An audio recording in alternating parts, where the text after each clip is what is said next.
Hey, insert cool greeting intro, which I've been attempting to do in the past number of videos. I don't know if I've been doing it successfully, but here we are, last day of this journey together.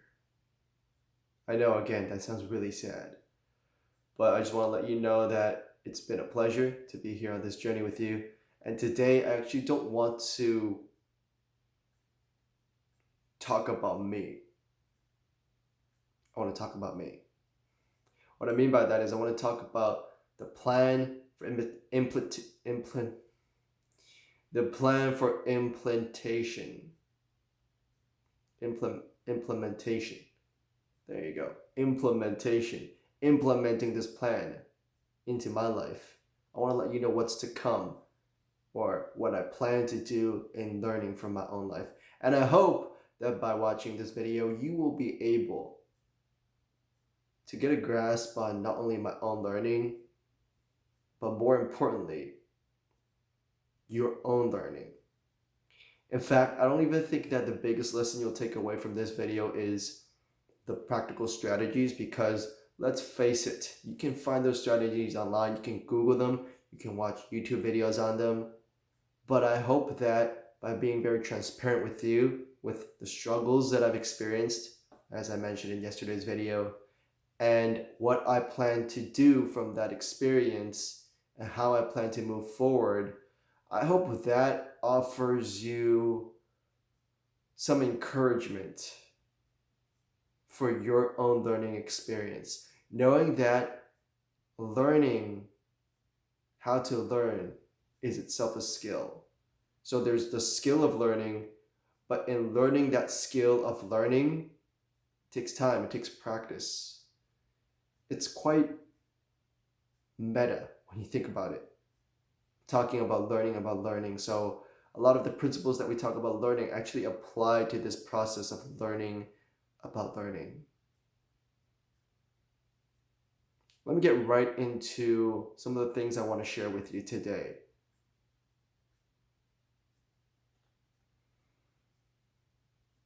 First thing I'll say is that in watching all of these different YouTube videos, one of the things that I picked up were some common themes, some overlapping strategies and ideas, and those are things I definitely take note of. But I think one video in particular is a video that laid out a plan, which on the surface, it sounds really good. I really appreciate it, and I actually want to go through that plan with you. Now, I say on the surface, not because I'm trying to say there's something wrong with it. I just simply understand that I can't really comment on it in a very useful manner until I've really tried it on my own. But now, from the understanding that I have, from the experience that I've had so far, I think some of these steps are really helpful, and I want to share them with you and also explain to you some of my understanding of these certain elements in learning and my questions about these as well. First of all, this is you can call it a 6-plan step. And basically, step one is planning, looking ahead in the week and looking at what topics you're going to learn and keeping in mind those topics. This is important because knowing what you're going to learn, you can move to step 2, that is preview. By preview, we mean the night before the lecture, before your reading, you want to get a basic idea of the topic. 3 things you can do. Go over the general outline of the topic through the textbook, through the chapter, or getting a summary outline of that particular topic. Secondly, you want to gather the key terms, know the basic understanding, the basic meaning of those key terms. This will come in very handy, especially as we come back to this topic later. You will see why. But right now, just remember getting a basic outline of the topic, getting the key terms down, and thirdly, if you can, doing something like finding videos on this kind of topic, or one thing I'm learning to do is that sometimes I would read the introduction and the conclusion of that chapter, and I think it gives you a very basic understanding of that topic. But I think it is a way to prime yourself. That's another way that people talk about this concept of preview. The goal is to prime yourself, to get yourself ready for the content. All right, and here's the fun part. Step number 3, view. By view, what we mean is that you really engage in the topic. It's time to have some fun. There are 3 different ways you can approach this.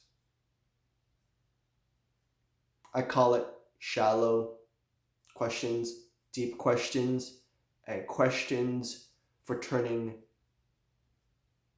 information, storing information into your memory. So questions to help you memorize. Of course, I will explain more about each. Let me start with the third one, actually. And notice the order that I go through. Though I listed it in the order I just did, shallow, deep, and questions for memorization, the way I explain it now, there's a reason for that, and I think you'll see why. First of all, what we're talking about right now is questions for memorizing information. Tell you what, one of the things that I realized since my struggles and my recent experiences with learning is that I've been trying to find a one-size-fits-all method for learning. That's the problem. Learning,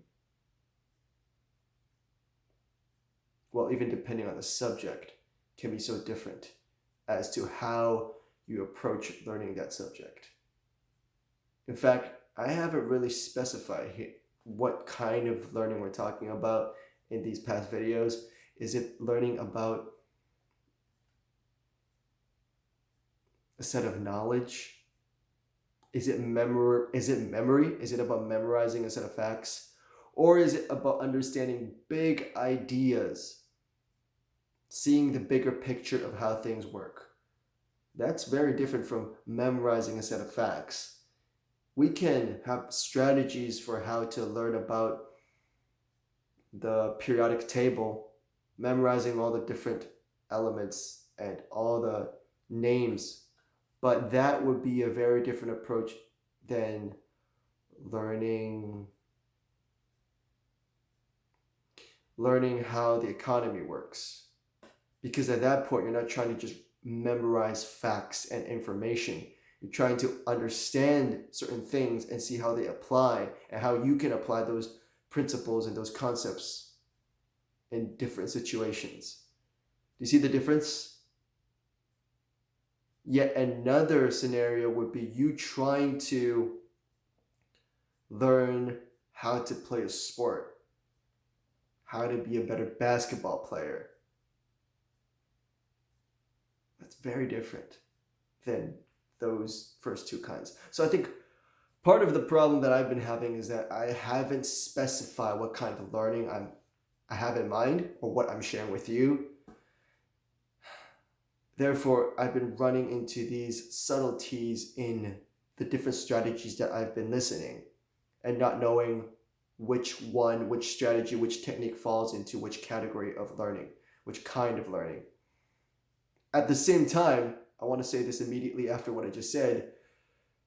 It is true that there are fundamental principles that apply across all kinds of learning.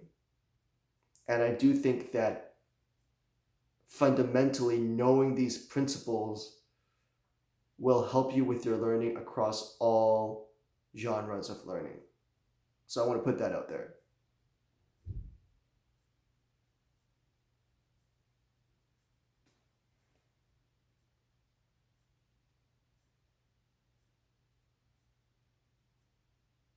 Right now, we are talking about the three approaches, and I'm talking about approach number one, which I don't know if I really said what it was yet, but this kind of approach is more so directed to an academic context. It is more so about studying in a course, learning course material, maybe lectures and classes, what a student, a university student, a high school student would be going through.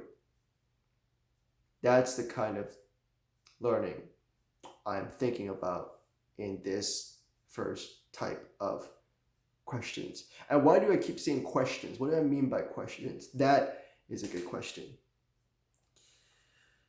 You see, we're talking about the steps to learning. Step 1 is planning, step 2 is previewing, step 3 is viewing. And by viewing, we're talking about engaging in the experience of actual learning.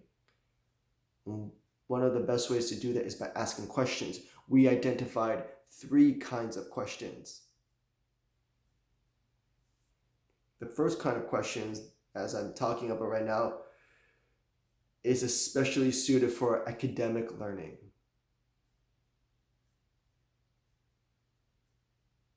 These are the steps I would take for this kind of learning.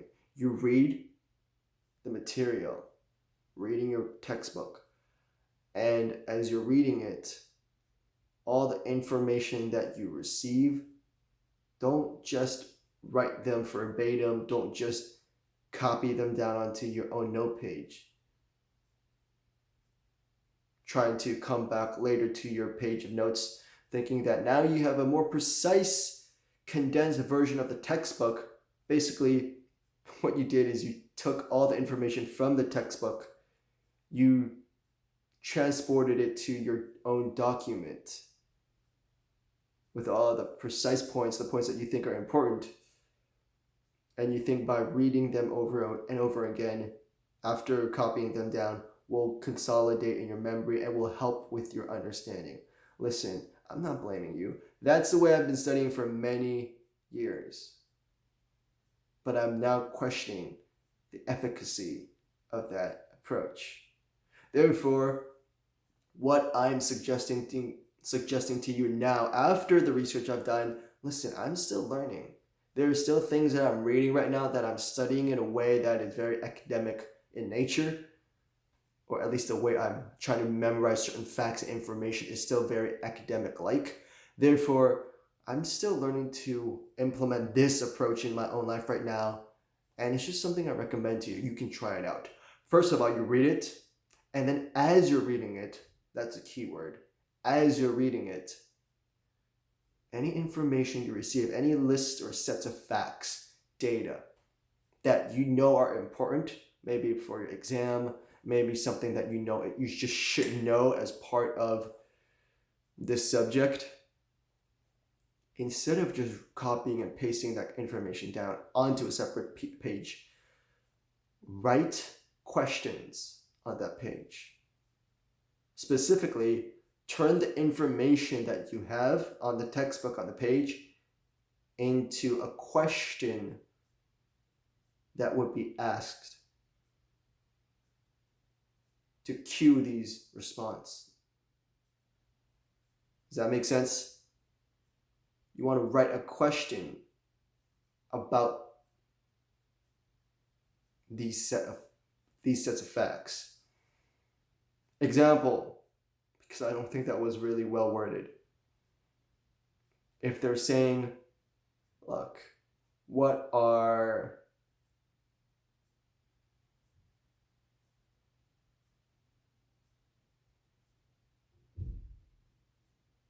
wow, do I even know what I've been learning? All right, let's take real estate, for example.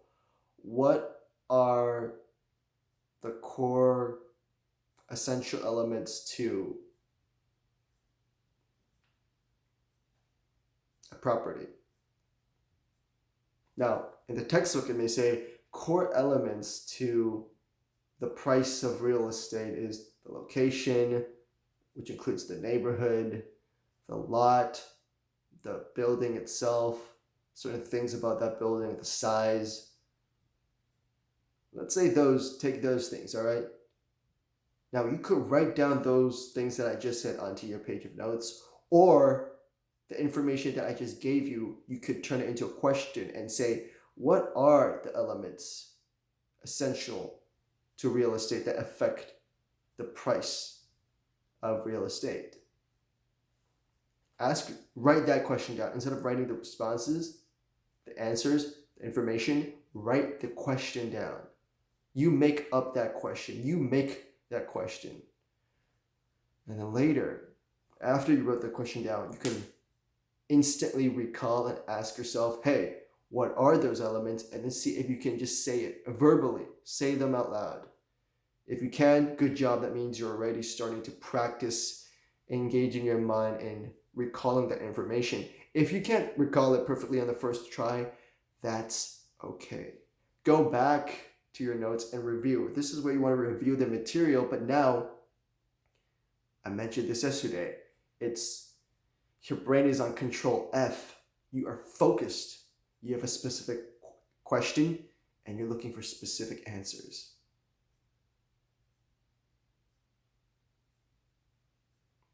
Now, once you do that, you can write down the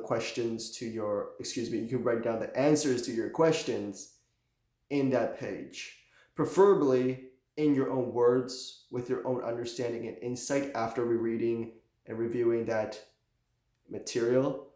But if it's literally a set of facts and data, then okay, just write down that list of facts, but make sure you really know what they mean. And if you don't, go reread it or go do extra research on what those concepts and ideas mean, perhaps from other chapters of the book or on the internet. But don't just write them down for the sake of writing them down. First, ask yourself the question, or you make the question, I should say, and after making that question, try to answer it. If you can, good job. If you can't, go back to the material, and then now with your new understanding, with your own words, write them down as the answer to that question.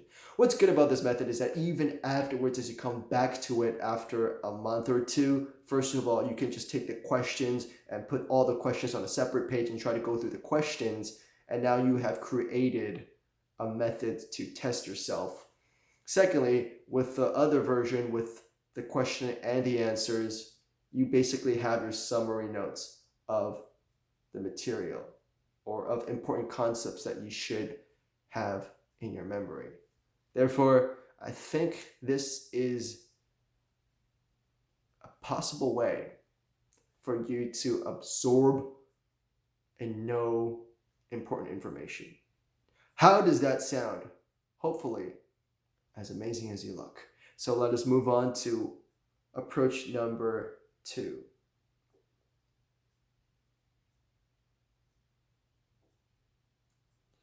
Now, approach number 2 is really not academic in nature. It's more so about, this is where it gets a little meta. It's what we're doing here. When I'm talking about learning, when I'm talking about learning different things, or as I'm thinking about learning the skill of learning, I'm not trying to remember certain facts and certain key terms. That's not the goal. Sure, I talked about different strategies like active recall or spaced repetition or the Pomodoro technique. Yes, but the goal is not to have those terms in my memory. They come as a byproduct of me trying to comprehend, to understand the different strategies, because the goal is to implement them, is to put them into practice in my own life.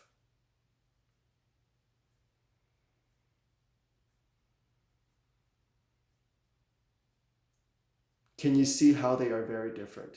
Instead of trying to remember a set of facts, I am trying to understand something so that I can put it to use. That's the key difference. Therefore, the way I read it, the way I approach it, the way I try to understand it is different, at least from my current understanding. I could be wrong. But again, we need to put it into practice. So let me talk about this approach. What you would do differently is that you would still read, but in this case, it could be even be in the context of attending a lecture. Whether you're reading a book, reading, attending a lecture, listening to a talk, whatever it may be, the goal is not just to have information. It's to take the big ideas away and implement them into your life. Therefore, I think back to my own experience and I realize that when I'm really engaged in learning about a topic, I'm automatically asking questions. Either I'm asking questions or my mind is engaged in the material. I'm already thinking and following along, thinking about what does this concept really try to say? What are the implications of this? What observations am I making? How does this relate to what else I learned? Does the logic make sense? What is the claim he's really trying to make? And what is the reason for that? Are those claims true? Does his logic follow? Is his logic valid? I'm looking at things like that. And I believe you've had those experiences in your life, maybe not in school, but maybe in other things. Maybe when you're learning about how to beat that level that you can't get past in a video game, or you're learning about how to be more confident and interact with other people, improving your social skills. You don't need to try to make yourself focus really hard, or you're not even consciously thinking about asking questions, because by your interest in that topic, you seeing it as important, you seeing it as valuable, you are already asking questions. You are already engaging your mind into the ideas that are being expressed. This is something I really need to talk about. I ask myself, why is it that when we read something like a school textbook, why is it that we can find ourselves falling asleep and snoozing off or drowsing off? What's the word? I don't remember. Maybe partly it's because I'm in that state of snoozing off or getting a little sleepy. It's actually quite late right now, but I'm very thankful that I can be doing this last video here with you. So let's keep going.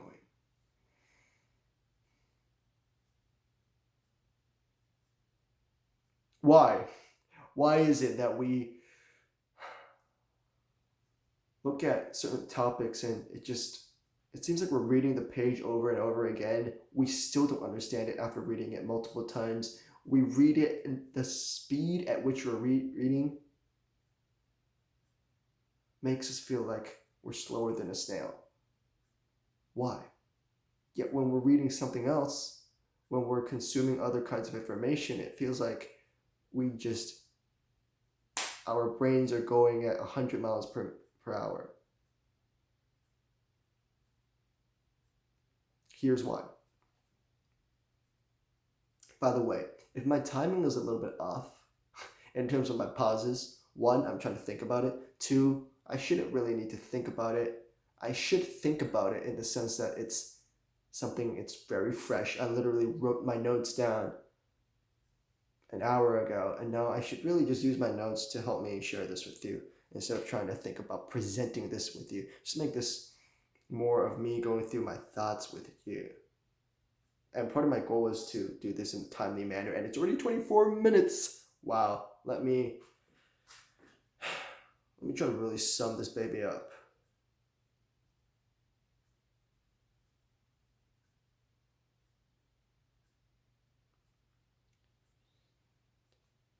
Here's the truth.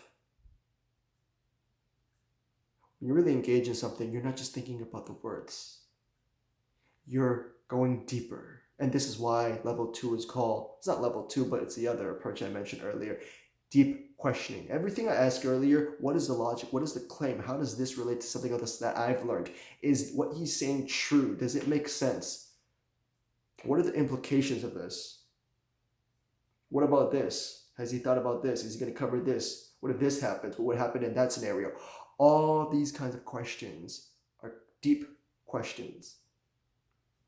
And they happen when we're really engaged because we are exploring the reality behind the words.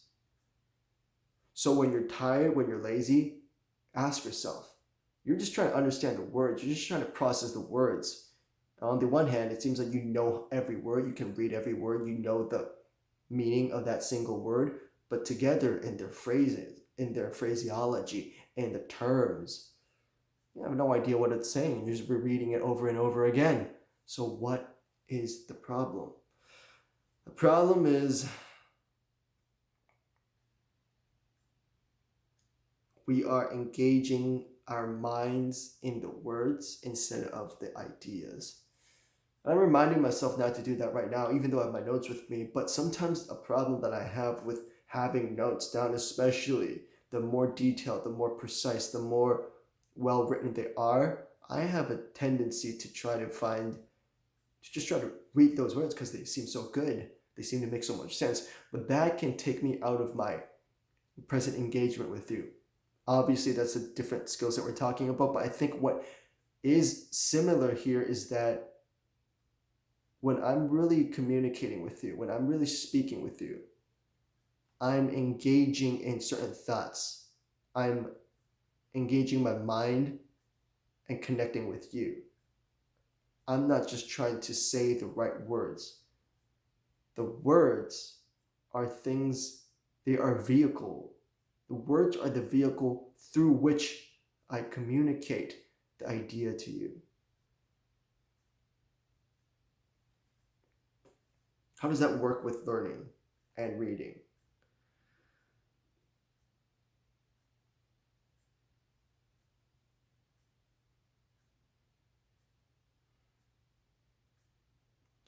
When you're focused on reading or you're learning, you're not really just trying to understand the words. You're trying to understand the ideas, the concepts that are being expressed through the words. Again, I challenge you to think back to moments and experiences you've had in deep learning, in deep contemplation of ideas. You're not trying to understand the words. And this is the kind of paradox. They matter, but they really don't at that point. They matter because the words are like the gateway that open up for you to travel into that realm of understanding and exploring those ideas. That's the goal. Your goal is to go into that realm and explore different ideas and be in that world. But the problem that we have is that we keep banging our heads on the door, on the gate. We bang on it over and over and over again, not understanding what that door is and when that door, and it seems like then the goal is just about the door, when in reality it's the opening of that door that allows you to travel into that realm of understanding. And in that realm of understanding, you ask the deep questions. You see?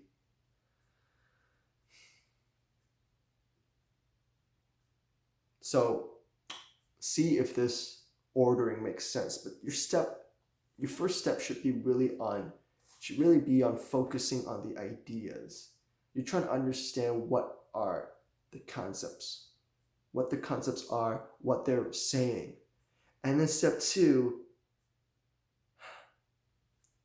then from that focus of the idea, you shift your focus onto the words, which help you open up that gateway for you to enter into that realm of ideas. The key to opening that gate is your understanding of those terms. So terms and words are important because they help you open up and travel into that realm.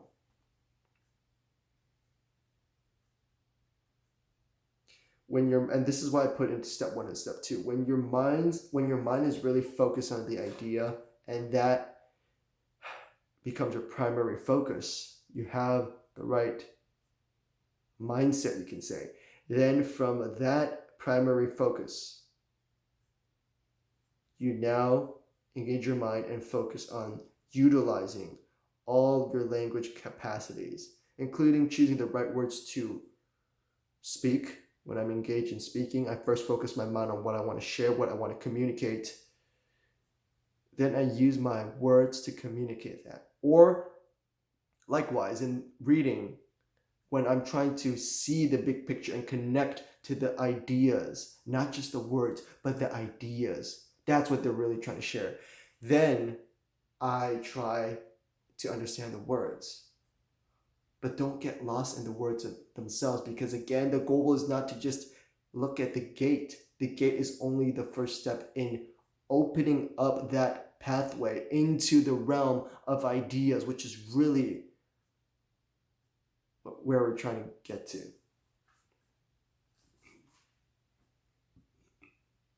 Are we clear? Crystal clear? I hope it is. I mean, I'm still processing all of this in my mind, and I'm just sharing this with you right now. But notice, this is why the preview step is so crucial and beneficial.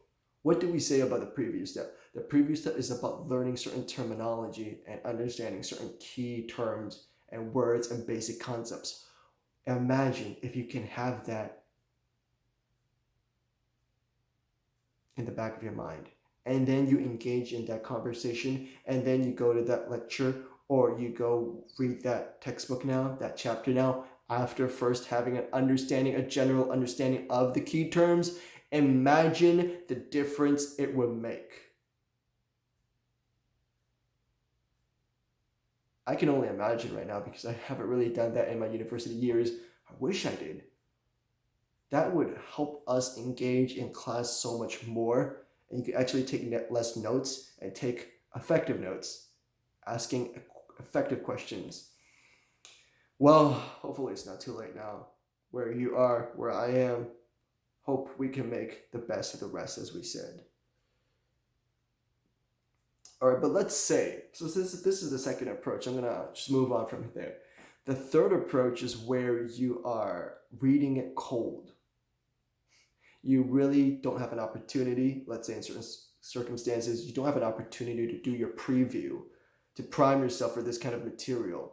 Imagine you've never studied finances, and now I'm telling you to read an article, a paper about investment, about different things that you need to know about how money works.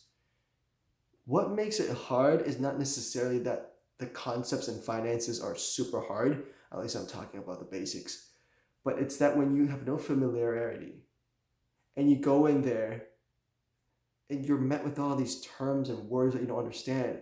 Let's say you don't understand what inflation means. You don't understand what interest rate means. You don't understand how interest works. You don't understand how investing into stocks and shares, how that would help you protect your purchasing power. What is purchasing power? You would have all these questions, and that's why when you're reading, say, that article for the first time, you would be reading as slow as a snail, because every term that you don't know, there's like a little red piece area in your brain that's flashing. What does that mean? What does that mean? And that makes it really hard. So with this approach, you would read, ask questions about what those certain words or terms and concepts mean, and then you need to research. Maybe it's rereading, looking outside of that chapter into previous chapters, or even outside of that textbook, and researching that on some very knowledgeable, well-cited source, Google or YouTube. You could try that. And then once you have that better understanding of what that idea means, come back to the text, reread it, and now you should have a better understanding. But don't stop there. After you read it, look away, recall it, and try to now explain it to yourself in your own words as a way of recall.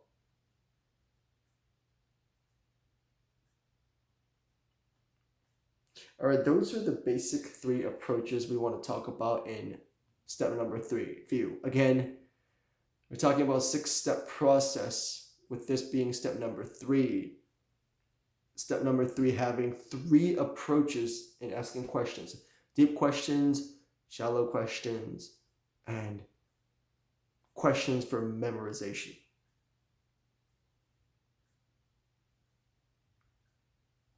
After you ask those questions, you want to review, and that's step number 4. This is pretty simple.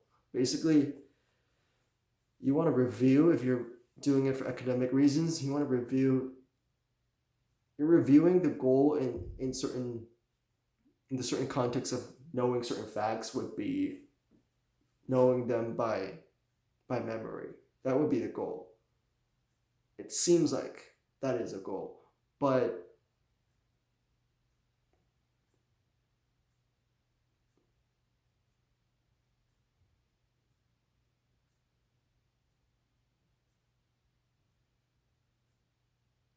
I also have questions. All right, boss, I think we really need to cut it, because as much as I'm enjoying this, learning to pace myself, I might need to pick up the pace. And instead of not saying a lot of filler words.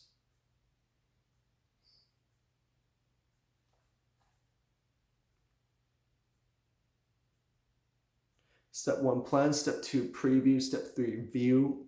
3 ways to ask questions. Step 4, review. If your goal is to memorize, I don't know if the goal of school is just to memorize facts. That would seem very problematic. I hope that's not the case. It just, sometimes when I think about it, the way that tests are set up, it's almost like they just want to test you on your memorization of certain facts. I think it's a little bit better when they ask you questions, ask you to write down your own thoughts. That's for another topic for another day. But if you are reviewing to prepare for memorization, the way you would do that is simply by taking the questions. Recall the questions that you would ask in an academic setting.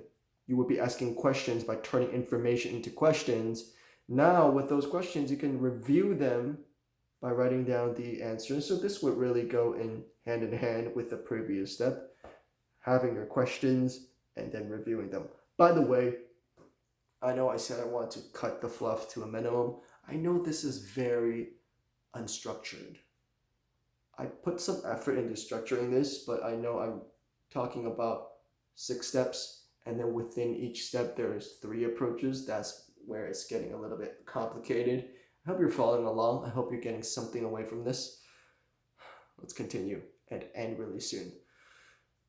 With our method number 2, where you are reflecting to understand and implement, which I hope is the real goal of learning, not just to accumulate head knowledge, then in those scenarios, very similar to what I was doing here, after watching different videos and learning different ways.